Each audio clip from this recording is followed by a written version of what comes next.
தேர்தல் வெளியிட்டிருக்காரு எடப்பாடி பழனிசாமி. வந்து பார்த்தீங்கன்னா பெண்களுக்கு 2000 ரூபாய் கொடுக்கப்படும், அதே மாதிரி ஆண்களுக்கு இலவச பேருந்து, பெண்களுக்கு ஸ்கூட்டி வழங்க மானியம், இந்த மாதிரி விஷயம் எப்படி பார்க்குறீங்க? அவங்க ஏற்கனவே 2011 தேர்தல் அறிக்கை, 2016 தேர்தல் அறிக்கை அதையே முழுமையாக நிறைவேற்றவில்லை. ஏற்கனவே ஸ்கூட்டர் கொடுக்குறோன்னு சொன்னாங்க. அந்த திட்டம் என்ன ஆனது?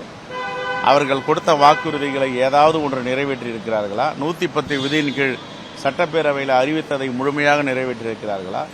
அதெல்லாம் ஒரு காப்பி அடித்து திராவிட முன்னேற்ற கழகம், காங்கிரஸ் பேரியக்கம் தெலுங்கானாவில், கர்நாடகாவில் நாங்கள் என்ன தேர்தல் அறிக்கையை கொடுத்தோமோ அதையெல்லாம் காப்பி அடித்து எடப்பாடி பழனிசாமி அவர்கள் கூறியிருக்கிறார்.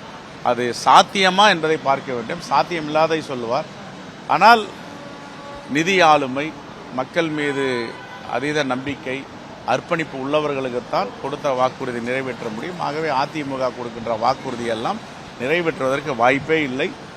ஆனால் மாண்புமிகு முதலமைச்சர் அவர்கள் இந்த 4.5 ஆண்டுகளில் எனக்கு தெரிஞ்சு 85 விழுக்காடுக்கு மேல் நிறைவேற்றியிருக்கிறார். மீண்டும் விஜய் சிபிஐ விசாரணைக்கு ஆஜராவதாக டெல்லி போயிருக்காரு.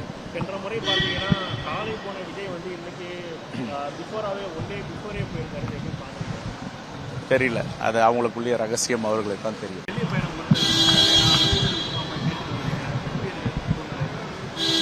அகில இந்திய காங்கிரஸ் கமிட்டி தலைமை கூட்டணி பற்றி முடிவு செய்யும். அவர்கள் என்ன வழிகாட்டுகிறார்களோ அந்த வழிகாட்டுதலின்படி தமிழ்நாடு காங்கிரஸ் கமிட்டி தேர்தல் பணியை தொடங்கும். நாளை ஸ்கிரீனிங் கமிட்டி சேர்மன் டிஓ சிங் மற்றும் உறுப்பினர்கள் காலை வருகிறார்கள். மாலை 3 மணிக்கு ஆலோசனை கூட்டம் நடைபெறுகிறது தேர்தல் விஷயமாக. நாளை மறுநாள் செயற்குழு கூட்டம் வைத்திருக்கிறோம். புதியதாக நியமிக்கப்பட்டுள்ள மாவட்ட தலைவர்களுக்கு தமிழ்நாடு காங்கிரஸ் கமிட்டியின் சார்பாக மனமார்ந்த வாழ்த்துக்களை தெரிவித்துக் கொள்கிறோம். அவர்கள் பொறுப்பேற்று மீண்டும் ஒரு உச்சத்தில் எட்ட வேண்டும். ஏற்கனவே சிறப்பாக பணியாற்றிய எங்களுடைய மாவட்ட தலைவர்களுக்கு மாநில அளவில் புதிய பொறுப்புகள் வழங்குவதற்கு பட்டியல் தயார் செய்து கொண்டிருக்கிறோம்.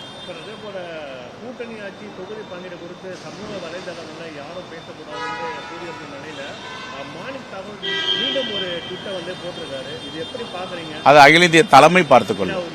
அகில இந்திய தலைமை பார்த்துக்கொள்ளும். ஏற்கனவே அறிவுறுத்தி இருக்கிறார்கள். அகில இந்திய தலைமை எல்லாவற்றையும் கவனித்துக் கொண்டு இருக்கிறது. இனிமேல் தேர்தல் சம்பந்தமாக எங்களுடைய அகில இந்திய தலைமை அதை பார்க்கும். Okay, thank you.